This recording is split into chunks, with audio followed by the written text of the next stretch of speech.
Hi, Dr. Carla Hannaford. So you have written a book called The Dominance Factor, and it is gaining a lot of interest around the world. So what is this book about? Well, I've been fascinated by learning styles and dominance since the 1970s. And in the 1980s, I was given a tool that seems to really work to find dominance patterns very early on.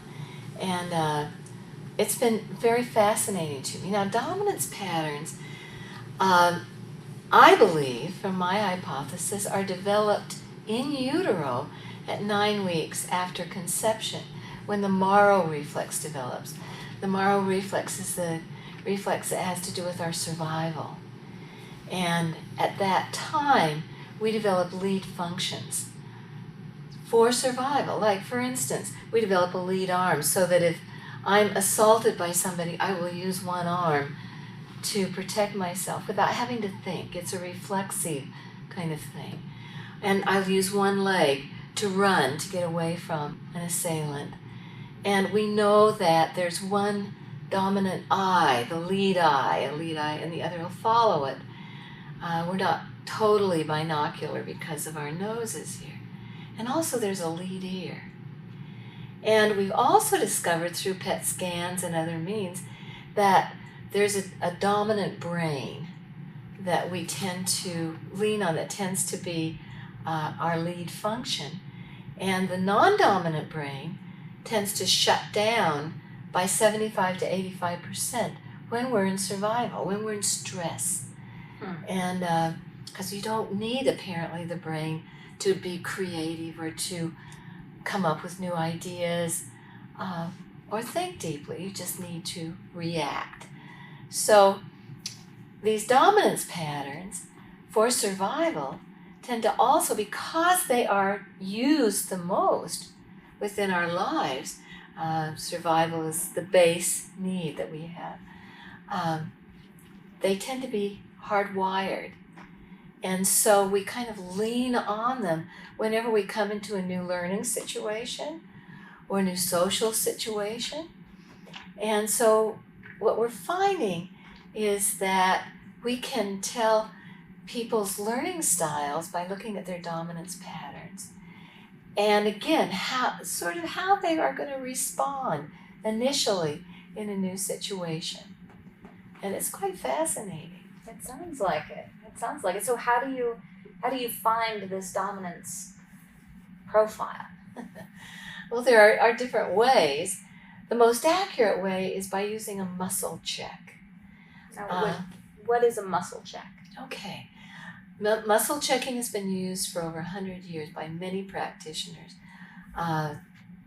in many professions, different professions. But what we're using is the spindle fibers, the action in the muscle. Now, up in your brain, you have an area that is the motor cortex, where nerves come from that motor cortex, cross over and go down to the muscles, say, of the arm or the hand. And they cause the muscles of the hand to either contract or relax so that you can do what you want to do. Now, also in the muscles, there are what we call spindle fibers that send a message back to the brain, to what we call the sensory cortex. And they let us know if the muscle is contracted or relaxed. It's what we call proprioception. It gives us a sense of where we are in space. Well, we can use that because when something is hardwired, you can easily hold up muscles and muscle check, and there's no stress on that. There's no worry about it. So let me, if I can just show you. Sure. Okay, for a moment. So I'm going to take this arm here, and I'm going to have you say your name. Say, my name is. My name is Breeze. And hold your arm up. Great. Now, I'm going to have you say, my name is Pinocchio. Okay. My name is Pinocchio. And hold your arm up. Push. Oh. So your arm goes down. Now, what we find from that is, my guess is you said, my name is Breeze, a few times in your life. many times, right? Right. And that you could drive a car and say your name is Breeze. And even look at street signs and say your name is Breeze while you're driving the car. And maybe even talk on your cell phone. I never do that. Okay. So, but you can do all these things because it's hardwired.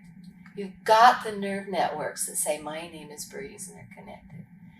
But when you say my name is Pinocchio, your brain goes, wait a minute, wait. And it's attempting to find that connection. And when it does, the message from the brain to the arm is decreased. That's all that's happening. And so the arm will then go down. It has nothing to do with strength. It has to do with what is going on in the brain. And because of that, we can use it as a gauge to find out what is hardwired. And so it is the most accurate. Dr. George Goodhart started using the muscle checking to find dominance way back in the 1980s. And so we can do that to find dominance. All right. So let's hear a little bit more about how these dominance profiles work. Do you want to? Well, would you like me to do your dominance profile? Sure. All right, let's do that. Okay, so I'm just going to